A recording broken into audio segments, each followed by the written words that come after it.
Okay, so welcome to the class on Mahamudra. This is our second class. And of course, first, of course, our motivation. Certainly, of course, we think, oh, I would like to be more enlightened in my life. Naturally, I'm more at peace, however we want to define the word enlightened. But we should try to bring to mind that, well, I'd like to offer a more enlightened relationship to others. So in saying that, then you automatically include yourself as on that you would like to be more enlightened, but you put a little more emphasis to others in the sense of I'd like to offer a more enlightened relationship. So it's not like a demand on you; it's your offering, sort of like generosity. So with that thought, then think I'm attending the sort of a presentation on the Mahamudra. Okay, and so I'll do the refuge and just to start. I go for refuge to the Buddha, the Dharma, the Sangha from now until enlightenment. I'll work for the benefit of all sentient beings. May all beings be happy. I go for refuge to the Buddha, the Dharma, the Sangha from now until enlightenment. I'll work for the benefit of all sentient beings. May all beings be happy. I go for refuge to the Buddha, the Dharma, the Sangha from now until enlightenment. I'll work for the benefit of all sentient beings. May all beings be happy.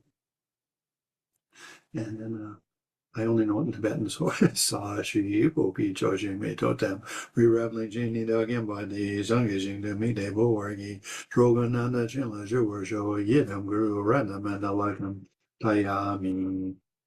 Okay, now because we're only doing two classes of Mahamudra, then obviously I'm not doing a sort of big official presentation, but I'm trying to make some key points which are of interest and a little bit sort of adjusting them for the culture that we are, because we are a different culture from the Tibetans, and so therefore there will be differences in how we experience things.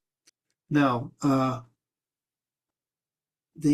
asked a file to be shared, which is called the very general presentation of the Buddhist schools of philosophy.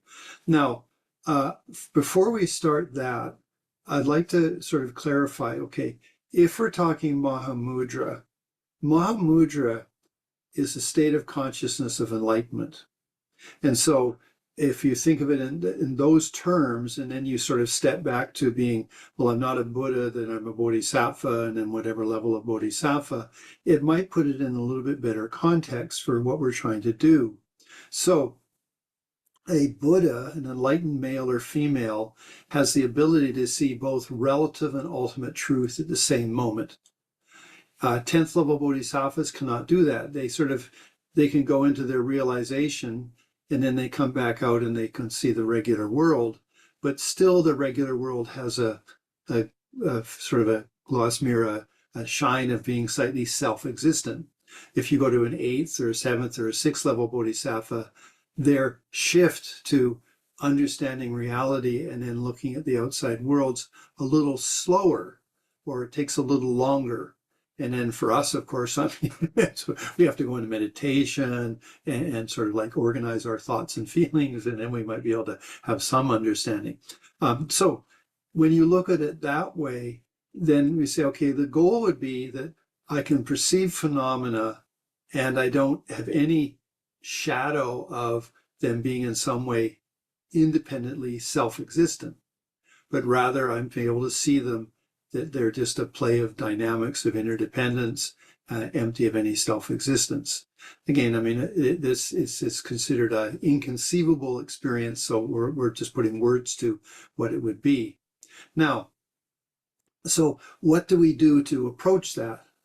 Well, this is a universal state of consciousness, so it applies throughout the universe. And of course, now we have this sense of, the Hubble telescope and things. So there's billions of or millions of galaxies, which then have millions of stars. So we have this really really big universe. So it's important to have a sense of that no matter where you go in the universe, this appreciation or apprehension is equal.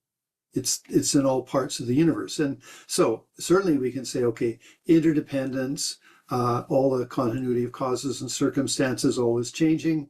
Those are the wisdoms that we talked about last week. They would apply. Okay. But then if we look at just the nature of all of that, so we move from a relative perspective to an ultimate perspective, all the phenomena, evaporate, because no one phenomena can be a little bit higher than another phenomena in its interdependence. So it sort of stands out a little bit. So you equalize all phenomena with the understanding of looking at just their nature. Because they are all equal and you're looking at nature, they all disappear, they evaporate, because there's no one that can be a little bit more than another one. And if I quote from Geshe Darge, he said, if you understand the emptiness or the voidness of one phenomena, you've understood all phenomena.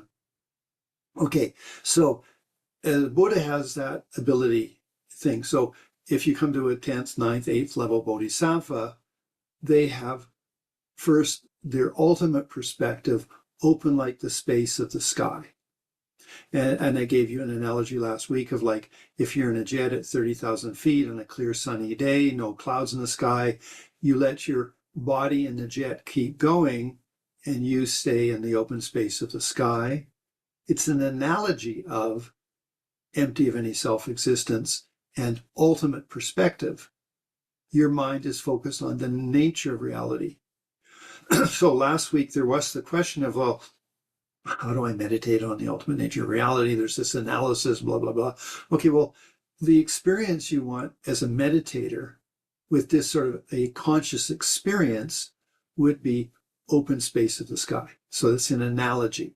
So you just think of, okay, I'm focused only on the nature of reality, open space of the sky.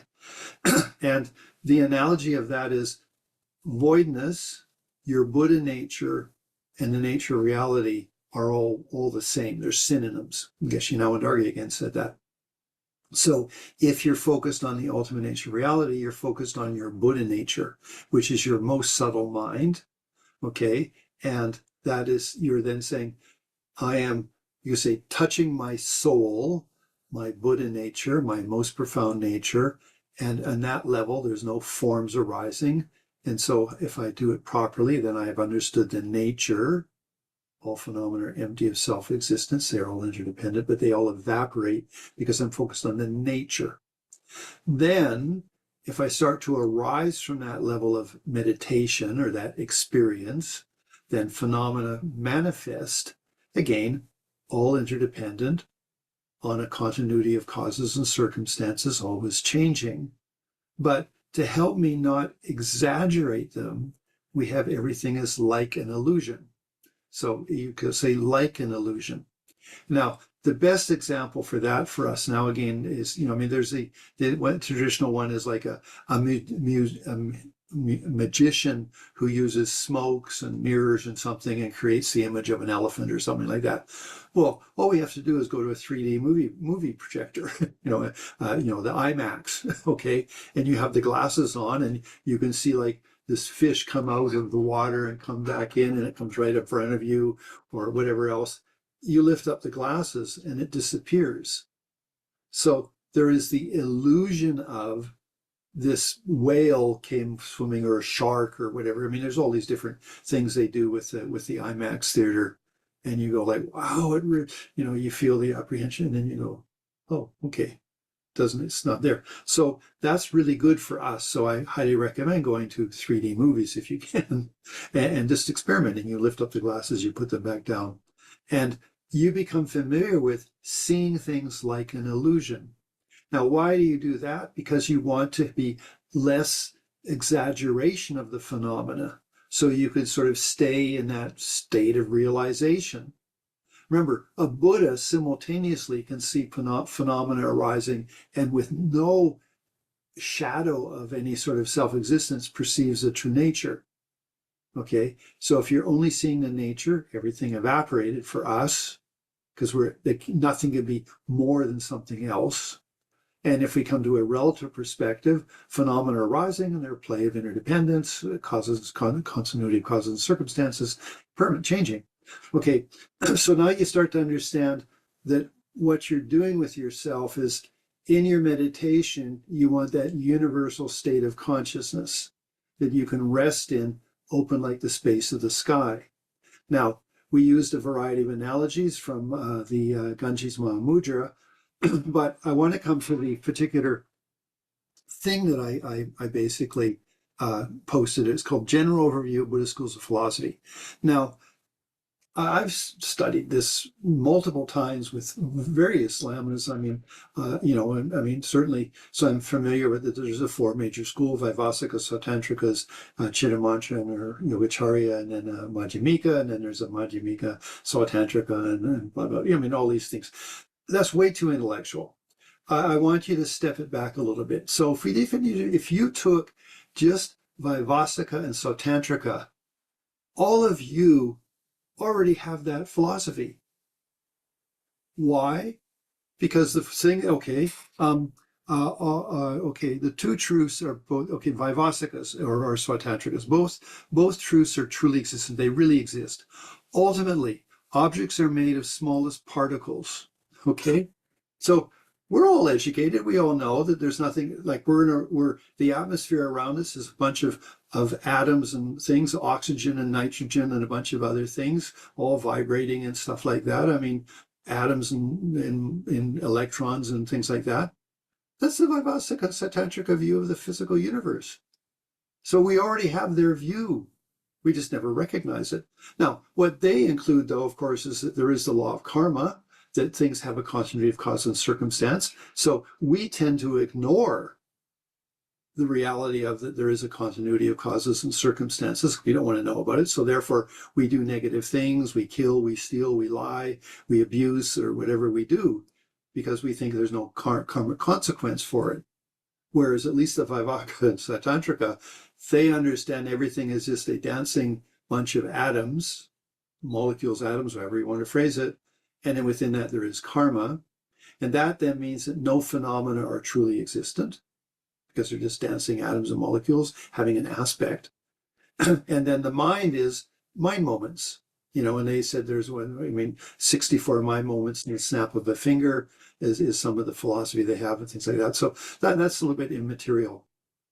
But they say your sense of self does not have true existence because it's a bunch of mind moments. Now that's quite Hinayana in the sense of, the example is, what is the ultimate nature of reality? Well, when the causes and circumstances of a candle burning go out, that is the candle, the wax, the wick, and the flame, when the wax, when the wax and the wick are finished, where did the flame go? North, south, east, or west? No, the circumstances for its existence ceased. So Hinayana point of view is, if you understand the nature of reality, it's all just dancing atoms, and the nature of the mind is just mind moments, you don't say, where does my sense of self? It just, because it ceases to exist, it is considered a little bit nihilistic. But I'm just trying to point out that you've never thought about it, but we all are Vaivasika and Sautantrikas already because we're educated, okay? Now, the only difference between the Vaivasikas and the Sautantrikas do say a little bit of emphasis that the mind does label and posit things. And again, this is a really simplistic version of those two views. We don't have to go into an analysis, does time exist, and all the other things that they might ask. Let's just look at the key point of the philosophy. Okay, and so that's how they got nirvana, everlasting peace, with those two understandings. If you move to the Yogacarya, now, it is said that as a practitioner, the Yogacarya or Chittamantran school of philosophy is the best for you as a meditator. Why? Because you gain ownership of your experience. So the true truths, the relative is false, and the ultimate is true. Okay, relative existence, that's the another thing. Relative existence is defined as it is only a reflection of your mind, it is other powered, and it is non-dualistic. Okay, so what does that mean? Well, you're looking at your screen right now. I mean, you only know Jhampa as much as you've maybe studied me or looked at, read something about me, or at least you're watching and feeling my personality. So you're only seeing a reflection of what you understand. And then maybe I give you more information and that improves what reflects back to your mind. And if you look at all the phenomena around you, wall, ceiling, paint, lights, carpet, chair, you're only seeing a reflection of your mind. So the Yogacarya school says that relative truth, don't exaggerate it as being external phenomena truly exist. They don't. You, as a conscious experience, are only seeing a reflection of your mind. Now, you can be seeing the reflection of your mind with correct understanding or with wrong understanding. Now, again, it's really good to study this a little bit, but try to be free of all philosophical overhangings. The next thing they say is everything is other powered. Okay, so you're looking at this, your computer screen. Okay, how is it existing? Well, it is powered by the computer factory that made it, by the electricity. It is not a truly existent phenomena. It is powered by others. The factory, electricity, computer, Microsoft, whatever you want to do like that, okay? So that's other powered. You were other powered. You were given a body by your mother and father. Your mind, it was other powered because you got an education to understand English or French or German or Schweizerdeutsch or whatever. You have other powered. You are relying on planet Earth, water, earth things, so you are other powered. And if you moved your mind to any of those phenomena, let's say planet Earth, well, it's other powered, And so it's like what you've done is, if you look at an object, okay, first off, you got to say, well, I own my experience of that object. So therefore, it is a reflection of my mind. Okay, am I seeing it deludedly or am I seeing it correctly? Well, if I'm seeing it correctly, that object I'm perceiving is other powered. It is a reflection of my mind, but the phenomena that's manifesting, it is powered by others. So that means I divest it of being self-existent. I take away, like if you're looking at somebody, you don't exaggerate them in this moment. You see them in a much broader way. They were powered by mother, father, their education, how they're brought up, what part of the country they're brought up. So you then have, you say, taken away from them a sense of their being self-existent. And so that's the second point of the Chitta-mantra philosophy. Third point is non-dual. Non-dual means that there's nothing outside of that. So non-duality just means is that understand that this is your experience. And you say, you are responsible for your experience. Now, this is a Mahayana school, so therefore they would say, may I be of benefit? So you then say, okay, everything is a reflection of my mind. May I bring this all into enlightenment? May I bring myself into enlightenment? May I bring other people into enlightenment? May I free ourselves of the delusions? And also, I mean, the Yogacarya or Chitta-mantra school, they believe in karma. They believe they know that things are always changing. I mean, all the things I said before, but they don't say interdependence. They say other powered. So it's just a little bit of a shift. So if you come back to the two truths, relative truth is those three things. It's all just a reflection of my mind. It is other powered. So I've taken away it, exaggerating it as being self-existent, and it's non-dual. It is all just part of the nature of my consciousness, okay? Nature of my thing. So I am responsible for it. But so this phenomena is false. Don't exaggerate it. It's not truly existent. And then I'm a bodhisattva. May I be of benefit within this environment. And the truth, the ultimate nature, is my consciousness. And they have Rikpa. They have a Aleya Vijnana, the nature of conscious, so that is truly existent and being able to perceive it or understand it. I mean, that's their ultimate truth, and that would be open like the space of the sky, actually, their most profound nature. Okay, so that's there.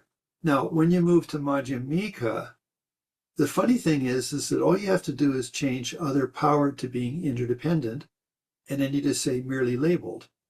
So it's very close to, it's all a reflection of my mind.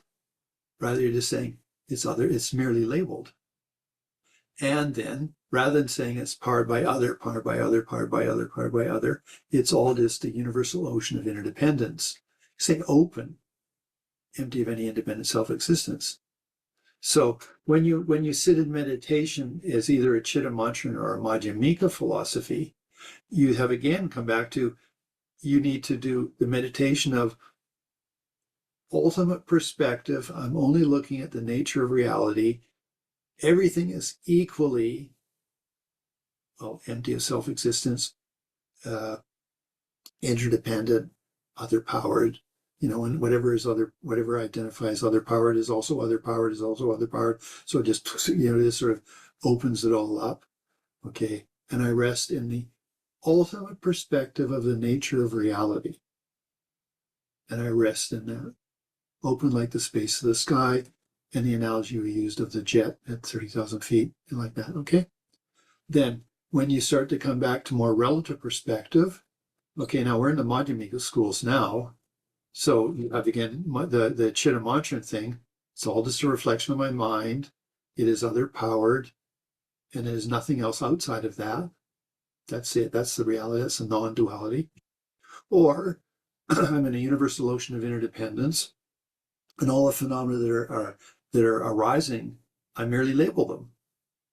Okay. So again, you have ultimate perspective. It's the same for both of them. Open like the space of the sky. Relative perspective, slight change of the wording, but bottom line is it's all like an illusion. Don't exaggerate it. Don't overemphasize it. And then you end up with greater flexibility. And that's where then you come back to the analogy from Lama Tupten Nyeshe is, if you're still a bodhisattva, you go into that meditative experience, and when you come back out, you sort of loosen up your overemphasis of the outside phenomena. But when it gets a little bit too intense, you go back into your meditation, or you just go inside a little bit. You have that experience, and you come back out, and you're more flexible and that. And so lower level bodhisattvas take a little longer to go back and forth. Higher level bodhisattvas are faster. 10th level bodhisattva is like a strobe light. And then the Buddha only has that state of consciousness with no problem whatsoever. Okay. So these are just sort of things which might help you a little bit to start to understand Mahamudra. Now we are talking, Sutra Mahamudra, but Sutra Mahamudra is that. It's the, how you say, the Madhyamika, the non-duality, however you want to call it. So as a meditator, then we have two things. One is I sit in meditation and I try to just be open, and I'm saying I'm touching the nature of reality. And the nature of reality is equal in all parts of the universe. I'm not looking at individual phenomena anymore. I'm looking at the universal nature of phenomena. And that is, everything is equally empty, open like the space of the sky. So you do that for a while. And then when you start, then maybe come back to, okay, you notice your breathing, and you sort of come back into sort of, I'm in my body. My body is immersed in this atmosphere. Take a breath. I'm completely penetrated by this atmosphere. I'm back in a universal ocean of interdependence. Okay, I'm immersed, penetrated my body. And my mind is also completely open, not independently self-existent. Continuity of causes and circumstances. So then is your understanding, and the better you have that understanding, the easier it is to open up and be open like the space of the sky. So in Mahamudra, the great symbol would be trying to move towards that position that you can rest in this state of being. Now, having said all of that, let me see, I'm going to pull up the, I wonder if I pulled up, I'm sorry, I'm looking for the here's Ganji's Mahamudra. Okay, so I covered 3 examples.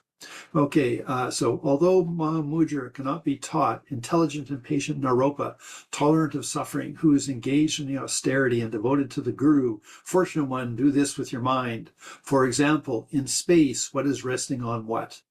So if you're focused on space, you don't say, well, above this space, below this space, because space is just openness. And I think I identified for you that space is called non-obstruction. So we had like if this was planet Earth going through the space of this, space, it's not like space gets out of the way. No, space is non-obstruction. So it's not a something, but we can identify it. So if you can touch that a little bit with space is everywhere, it's non-obstruction. All the things are moving through it, but it's not like it's getting out of the way. It doesn't have to because it wasn't a something. Okay, so when you're focused in that way on space, there's no up and down to space because it's all in space. There's no reference to it, Okay, anyway, so whatever. Just to say, you got to think about it a little bit, but then you try to sort of be okay. Rest relaxed in a natural state without attempting to alter anything. Okay. Next one, look in the middle of the sky and not seeing anything. In the same way, when your mind looks at the mind, thoughts stop and you attain the unjudgable. That one's a little hard to understand, but basically just sort of you're saying I'm okay. We use the analogy of clouds in the sky. You are the sky. And the sky doesn't get affected by whether a storm cloud goes through it or a fluffy white cloud goes through it. The sky stays in its same nature, which is like space, but in this case, a little bit different analogy. Okay. And so therefore, I try to rest in open like the sky, and irrespective of the anger, like a storm cloud, or attachment, like, I don't know, something else, like a butterfly or whatever bird going through, the sky doesn't change. So I try to rest in that stability, that non-fluctuation. Okay, then we move to the fourth example then. The third one was just as vapor arises from the earth and becomes clouds and dissolves back into space. I mean, so that's interesting. It's sort of fun to, if you can rest, be really laid back. Maybe, you guys, you're let's say, looking up into the sky, maybe you can see a cloud form and then you can see it dissipate. And that's sort of like the arising and the dissipation of a phenomena. It never had any really true existence. It was just a process. But anyway, okay, let's come to the fourth example. For example, just as the nature of space transcends color and shape, just as space is therefore unaffected or unchanged and unobscured by the various colors and shapes that occur within it, this is like the sky, yeah. In the same way, the essence of the mind transcends color and shape and therefore is never obscured or affected by the various colors and shapes and virtues of virtue and wrongdoing. So that's, really that analogy is like you be like the space of the sky or sky, and clouds come into it and clouds go out of it. Sky doesn't get affected. It's not like it has to recover from a storm that happened in it. It just was in its nature. So you let your mind rest in its nature. And that's not a something. And so it's open like the space of the sky. Then you can go back to the space, okay? I mean, so you play around with these ideas and try to arrive at a conscious experience. So again, it comes back to the question last week, how do you meditate on this? Well, you try to develop an experience of consciousness open like the space of the sky. And that's what all these analogies are. And then it says, although phenomena may be manifesting within it, you don't exaggerate them to being self-existent. Anyway, so there's the example number 4. Okay, then number 5. And like the luminous heart of the sun, in which could never be obscured even by the darkness of 1,000 eons. In that way, the luminous clarity of the essence of the mind is never obscured by samsara and innumerable eons. So in the sun, there's no darkness. It could be darkness in the sun, even for, if there's darkness for 1,000 eons, it never in the sun. It's luminous. So in your mind, never is there the taint or the stain in your mind of virtue or non-virtue. The nature of a mind is, say, steadfast, I guess, or something. It's never obscured. It's the self-luminosity. Again, we have the analogy again when you move to Tantra, they call clear light. Like when you meditate on voidness, you try to go to clear light. So again, that one, look at your computer screen, pull your attention back 5 or 10 centimeters. That's clear light. Maybe if there's a colored light bulb in the ceiling, it might be slightly colored, but basically clear light means you can see through it. It's not obstructing you in any way. That's clear light. So your ability to see the computer screen, pull your attention back 5 centimeters, 20 centimeters, whatever, and your mind try to have your mind hold that rather than the object that's in front of it, like that. And that is clear light. And you try to rest in that. Okay. For example, just as we apply the term empty. Okay. Number 6. For example, just as we apply the term empty to space, that means a non-obstruction to space. In fact, there is nothing within space that is that we actually describing by the term. So again, space is non-obstruction. You're putting a term to something that isn't that you're putting a term on something you understand, but it's not a something. In the same way, although the mind of clear light or luminosity, simply calling it does not make it true, so that there is actually anything within the mind that is the basis for that designation. So you are not being non-existent. You are trying to touch, you could say, the most subtle level of consciousness that is open like the space of the sky, that doesn't exaggerate or overemphasize any phenomena within it, okay? And I mean, again, that's the Buddha would have that ability. We sort of have to do it in the 2 steps. In our meditation, we have open, clear space of the sky. We then allow forms and things to manifest. So it's the universal ocean of interdependence, or the universal ocean of other powered, however you want to phrase it, doesn't really matter. But then you say, okay, so you have that as the ultimate, and then when you come relative, it's just in the play of interdependence. That's the easy way to phrase it. So the term space, in fact, there is nothing within space. So all of this is trying to have a state of consciousness, that your Mahamudra meditation is a state of consciousness where you rest in that experience of just, you say, being. I mean, they say that rest in the natural state of your mind, and then whatever is arising, don't exaggerate it.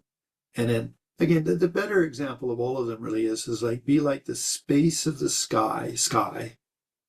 Clouds and birds and butterflies can go through it, but the sky never gets affected. It stays the same, doesn't change in any way. So in that way, then you are getting a little bit, let's say, closer to appreciation of understanding reality. Now, final thing is, you can go to the Heart Sutra. Okay, I mean, I like the Japanese version because it's easier to memorize.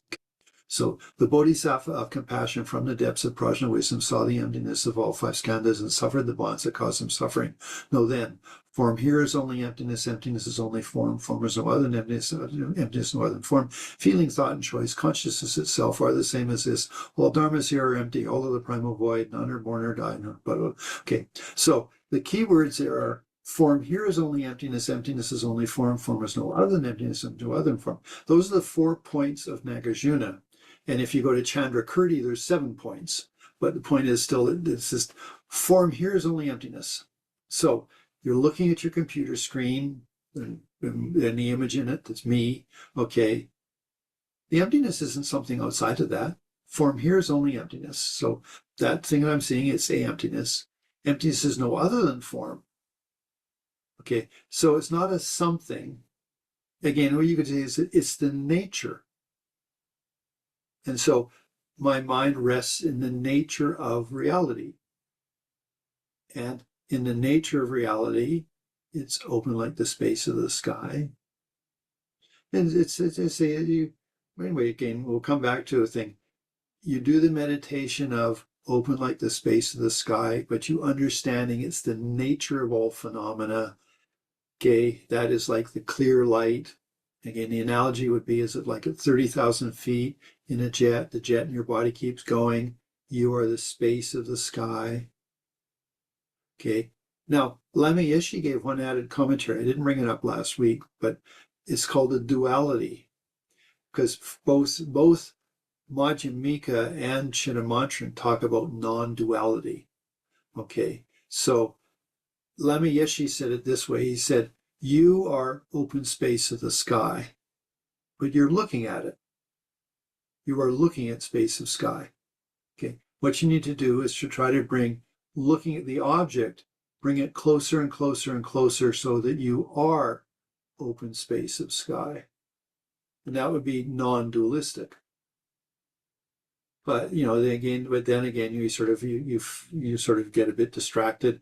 And again, I'm looking at space of sky, open space of sky, again 30,000 feet, cloudless sky, sunny day, okay, like that. So you have that. Okay, then I am that. And again, then you get distracted back. And then you could then say, okay, I'm going to shift off of the nature of reality. My mind was focusing on the nature of reality, which is empty of any self-existence. All phenomena are equally interdependent. Remember, Nagarjuna said, if you understand interdependence, you understand the void. If you understand the void, you understand interdependence. Those important little words. So when you sit in your meditation, you can have, okay, I'm doing a universal perspective. Everything is universally empty of any self-existence. It is an ocean of interdependence. Because everything is equal, then everything evaporates, and it only arises to my mind, because I'm the mind that's perceiving it, as open like space of the sky. And I rest in that. Now, it's a subtle consciousness. So as I then allow things to then reanimate, it reanimates as, okay, we can say universal other powered or universal ocean of interdependence, your choice. Okay. And then I'm that. And then to help that, then just my body is immersed in this atmosphere. I'm like sitting at the bottom of a swimming pool and I have the water around me. And if I move my hands, I can feel the water moving. Okay. Well, water is just a thicker medium. Atmosphere is also a medium. There's no gaps in atmosphere. Gas, I am completely immersed in it. So I am immersed in this. I am interdependent. Helps you a lot. They say, okay, I'm interdependent. Take a breath, and then I'm completely penetrated. All the cells in my body need that oxygen and need that to be alive. So I am like a sponge down in the ocean. Like if you took a big, a sea sponge, and it's got all the holes in it and all the water flows through it. Well, that's what I'm like sitting here, like I'm immersed in an ocean of atmosphere and I'm penetrated by the ocean of atmosphere. Okay, and in an analogy then to say, okay, I'm a relative perspective. Phenomena are arising, but I properly understand them. They're either a universal ocean of interdependence that the phenomena are individually just merely labeled, or if you like, again, you can do Chittamantran, which is a good philosophy. It's very beneficial, moves you along on the path a great deal. Everything is a reflection of my mind. It is other powered, and that is the reality. It's the non-dual. There's nothing else outside of that. Okay, that is my relative truth is false because I'm not exaggerating it. It's merely other powered, but it's only a reflection of my mind. And ultimate is the non-duality of that. So it does take some study, but the thing is, again, this is just a simple class to sort of say, okay, how are we going to approach Mahamudra, Ganges Mahamudra, or just Mahamudra? Let's put some understanding around it. We talked about the 4 schools of philosophy, so we have some sense about that. Again, not deeply philosophical, like with all the little details. Does time exist? Does time not exist? Or this and that. Just a basic idea. The basic tenets of those 4 schools, okay? So anyway, that's, you asked for Mahamudra, I tried to do something that would be interesting for you to reflect on. So again, some ways to help you. Think of a Buddha as spontaneous, relative, and ultimate truth appearing at the same moment. 10th level Bodhisattva and less they have to go into their experience and they come back out. In the experience, there everything is open, empty of self-existence, but phenomena can't appear because when the phenomena start appearing, they still see it shadowed with a little bit of self-existence. But they're getting better and better at it. They're getting better and better at not seeing that shadow of self-existence. So they go back into their meditation, they come back out, they go back and come out like that. That's one way to sort of put your mind around what your goal that you're aimed at. Or then you could go to the philosophies of Vaibhasika, Swatantrika, Chittamantra, and Yogacharya. Again, try not to get to just take the key points because they're simple to put into place. I mean, the guys that we're talking about, 2,000 years ago, they were sitting under a tree or, whatever, and then just meditating. And yet they had profound understanding. I mean, hey, this atoms just vibrating around me. I mean, that was 2,000 years ago. They knew about atoms. Now we've refined that to say that there's atoms and electrons and protons and neutrons and nukes and Kirks and all the other things like that. And then even then it's sort of, you can only posit where they might be because there's nothing to be found. That's quantum mechanics is sort of interesting and actually very good. There's the Matthew Ricard's got some pretty good books on that. If you want to look up something there, the Quantum and the Lotus, I think, is one of them. Anyway, so there's some interesting things to read there. But again, what's it referred to you and me as sitting here? Well, I really like, the Madhyamika idea of I'm in a universal ocean of interdependence. May I be of benefit? That's being a bodhisattva. I am in a universal ocean of interdependence, internally, externally, it's equally all interdependent. And within that, may I have a little spark of goodwill that may I be of benefit. That's the relative view. And ultimately, just everything is open, empty of any self-existence. Again, my mind is focused on the ultimate nature only, not an individual phenomena. So I think that covers it. So I'd like to open it to questions because that's sort of the most of the answer. We covered the 6 analogies from Ganji's Mahamudra. Some of them are a little bit harder to put your mind around, but some of them are quite clear. You can look at those. And then we looked at this really basically, the 4 schools of philosophy, and we looked at it from the point of view of teachings that Lama Thupten Nyeshe gave. Okay. So I'd like to open it to either verbally or if in the chat you want to put a question. So I can see there's some chats here. Oh yeah, you did the view, Vaibhasika. Yeah, okay, so you posted that. Good, so I'm available if you want to ask questions. I could start out. Let's say I have fairly good concentration, good focus. And for the next month, I would really like to develop a good understanding of Mahamudra in my very busy life with work, family, anything that happens. How would I approach it with a really meaningful way in sessions? And what would I be walking, sitting, lying, or what would be a good approach for a month, so to speak? Well, okay, the first thing is mindfulness. Are you mindful moment to moment?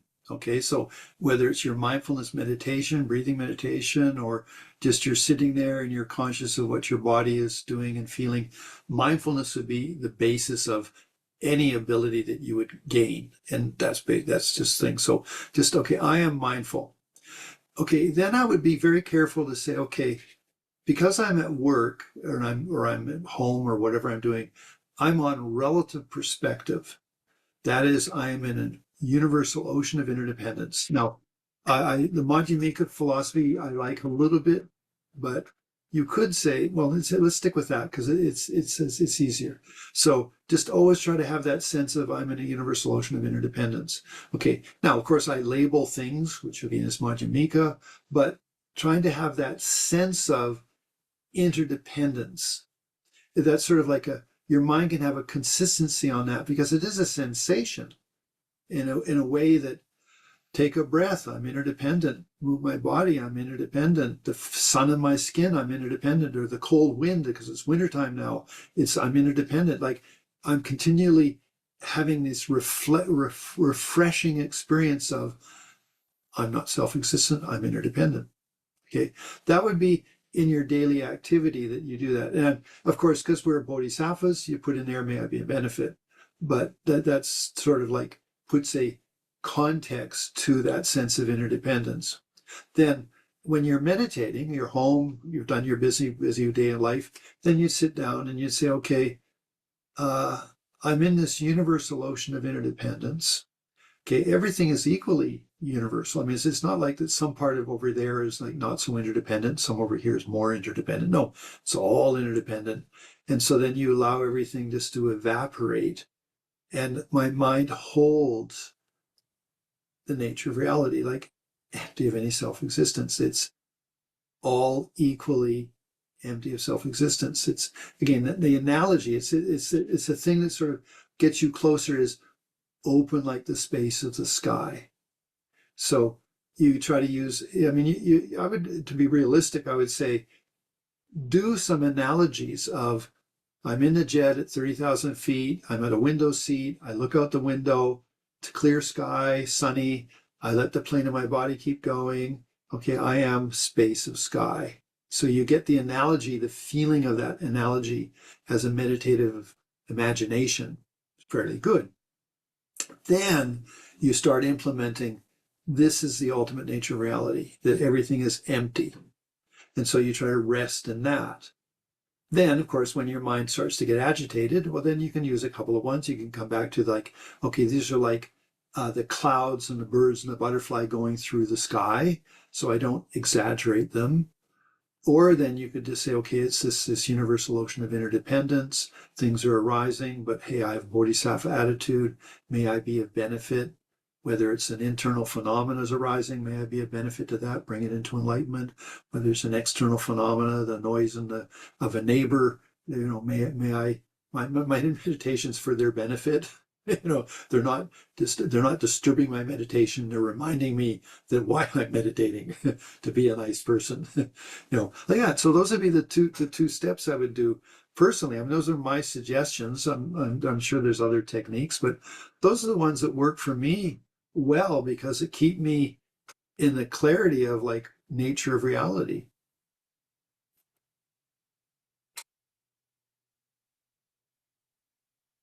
I see someone's pulling something up. It was just me advertising for the next event and informing people. It's November 27. I was So just I was a little too fast. So were you being mindful of what I was saying, or were you doing something else? Right, I like to multitask. I'm joking. I'm sorry. Forgive me. No problem. Okay. Any other questions, commentaries?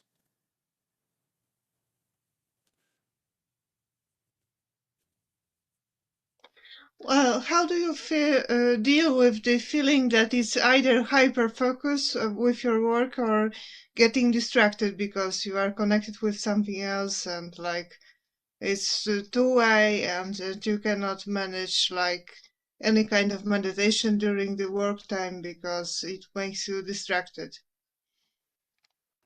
Well, it's more of a cognition. You can call, I mean, meditation, the definition of meditation is familiarity.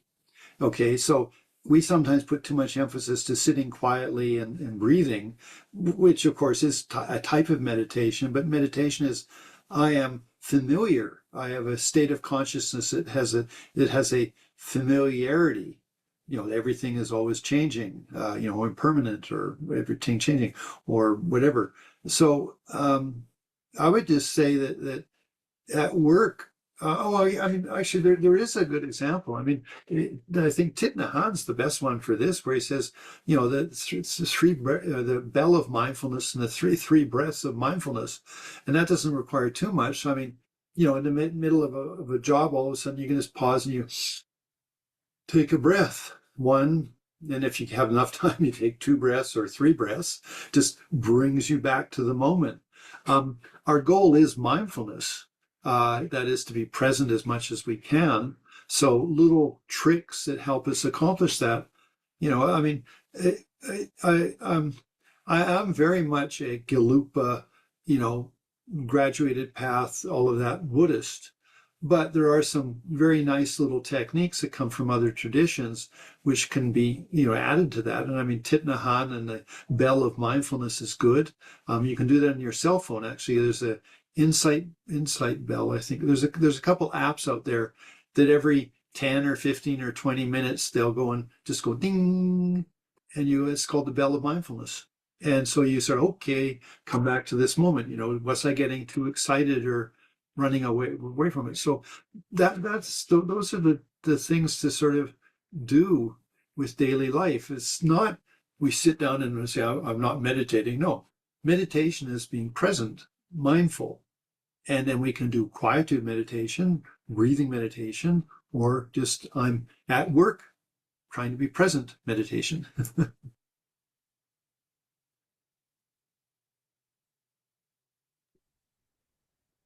Thank you. Sure. It's a process. I remember Lama Thupten Yeshi always used to say to me, slowly, slowly. That was his mantra. Because I'm a really hyper guy. I get really excited and bounce all over the place. It's just, I'm 75 years old, still I do it. You can ask my wife. Anyway, so just you could say my mantra that Lama Yeshe gave me was slowly, slowly. So it's, we bring ourselves into the path more and more. Again, the 7-point mind training, I mean, you bring all circumstances into the path. So we have a great tradition, I mean, whether, the psychology of the mind training techniques or just the presence of mindfulness, presence of being present to the moment as best we can. We have so many beautiful things in Buddhism which are so beneficial. And bodhicitta, I'm doing for more than myself. I mean, it's slowly, slowly. Yes. Thank you. Exactly about bodhicitta, because what you said, and I was just wondering if we are more focused on how we can benefit the others, so concentrating more on the person in front of us, the task in front of us, the activity in front of us, but mostly on how I can, instead of looking of how I am now, what I'm feeling now, but how I can serve better, how I can do things better. And also carry this smile, because whenever I think of all the great lamas, I mean, they all smile. And I find extremely powerful the smile and kind of a form of energy, kind of a positivity. Just a question, because what you were saying, I was just thinking, if we take our mind from the ego and just, try to focus on what's in front of us, how that helps? What's your opinion? Okay, one has to be very careful with bodhicitta, and especially with the idea of doing something for the benefit of others.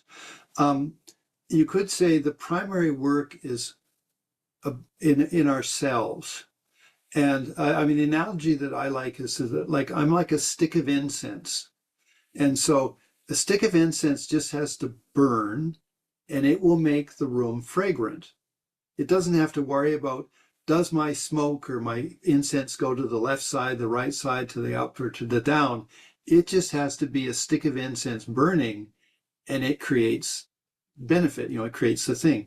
So yes, we would like to be a benefit, but it could just be like a sensation of, may I be a benefit? And then the interesting thing is you could say, may I be a benefit to myself, or may I be a benefit to others? So it's sort of a universal attitude of saying, well, right now I'm agitated. Am I benefiting myself? No. Okay, calm down, do a breathing meditation. Oh, I'm in front of somebody.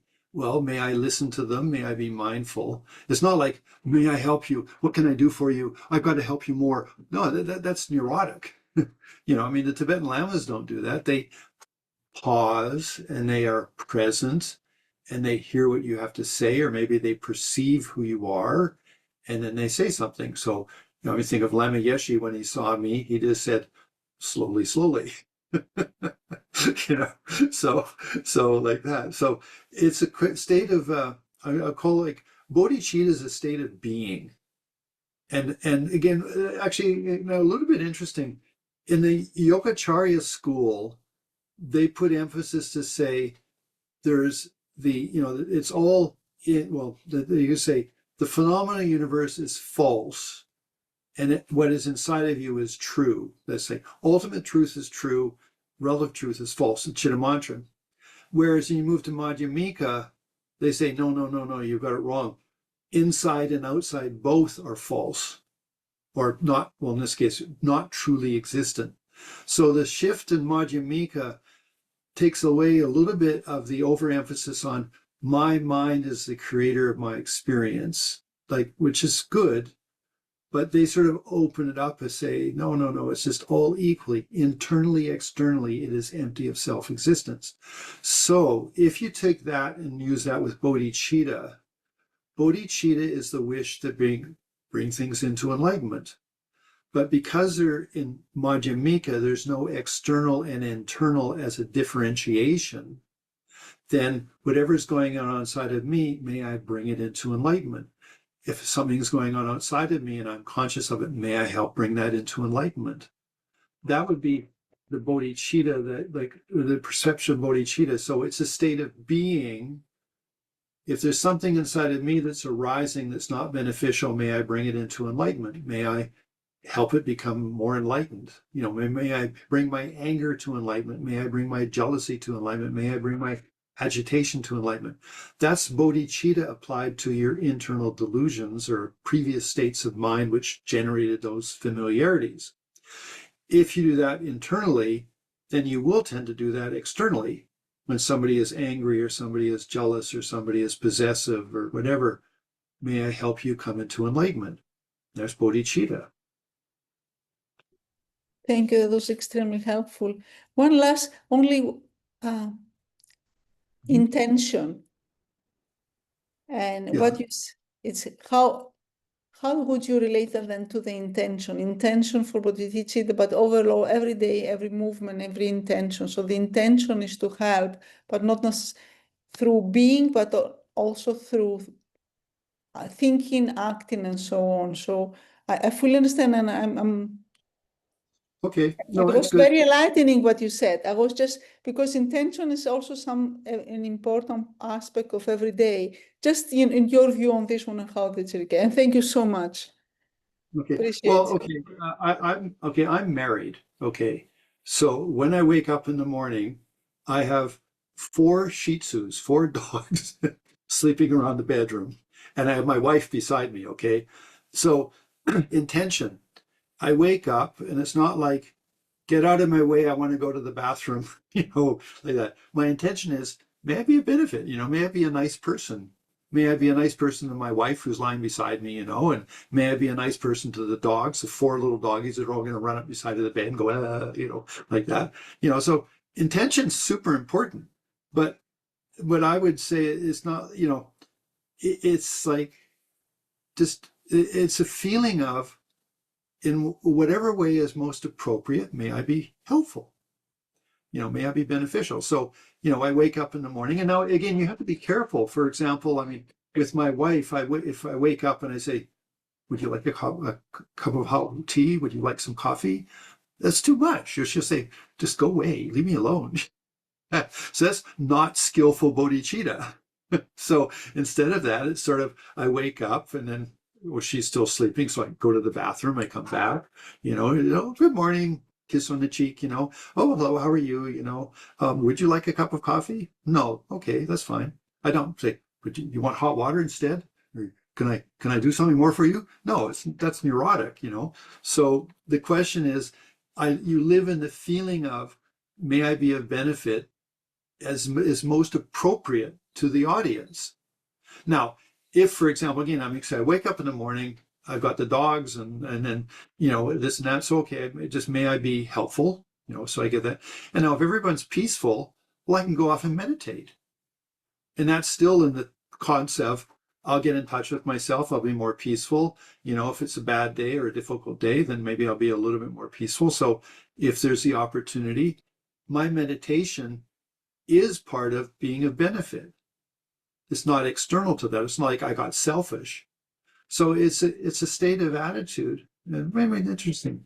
But anyway, so, you know, whether you're single or whether you're in a relationship, I mean, that waking up in the morning and saying, may I be of benefit as appropriate, gives you so much context to your life. it just makes you feel good. Like, I mean, and it's not egocentric. It's just, I'm happy with who I am. I'm not the best, ask my wife, but I try. Thank you so, so much. So much. Yeah. It's And fun. about, sorry, about the neurotic bodhicitta, I had another thought because I have some experience with disabled people, being one of them. And most disabled people just hate when people try to help them without asking them first. It's like, go away or and something but not very nice because you have not asked. So it's like just they perceive that you feel better than them, and it's quite usually not very pleasant. Yeah, it's inappropriate bodhicitta. You say, I think, well, if you think of the lamas, they have appropriate bodhicitta. They, according to your ability to receive something, they will say something. If you're not able to receive it, they don't say anything. They're peaceful. They're living in bodhicitta, but they're responding according to their wisdom as to what is most appropriate to the situation. And in many ways, that's Mahamudra. Like, we're in a dance of the universe, and may we dance skillfully. So the dance of the universe is the Mahamudra, and be skillful is our bodhicitta.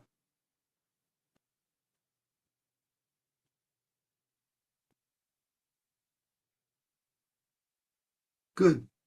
Okay, so any other questions, please? I mean, it's open. Thank you. The questions are really good. I appreciate them a lot.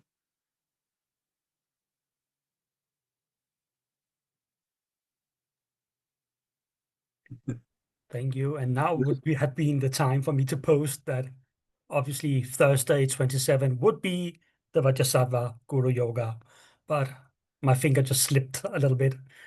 And thank you, Jhampa.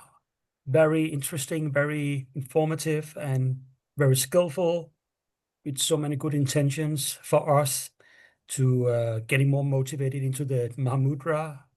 Thank you, everybody, for joining in. Very nice to see you again. Happy to say that lots of those coming here are regulars at Laksam, even though not necessarily from Zurich. We are very fortunate to have this wonderful center. Thank you, Jhampa.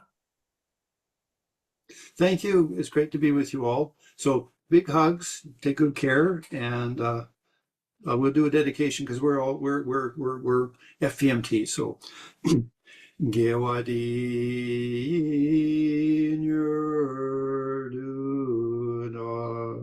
Lama Sangye Drugyurne Drowa Chikyang Malupa Geki Sala Goparsho Changshu Sen Shorimboche Mage Panange Gurchin Gewa Meba Geoyang Kone Kondu Pewarsho. Sing it too slowly, can't say it. Anyway, so take good care. Lots of love. Thank you. Thank you, everybody. Thank you. Thank you so much. Thank you very See you in much. 14 days, hopefully. Bye-bye. Ciao. Bye. Sweet Ciao. dreams.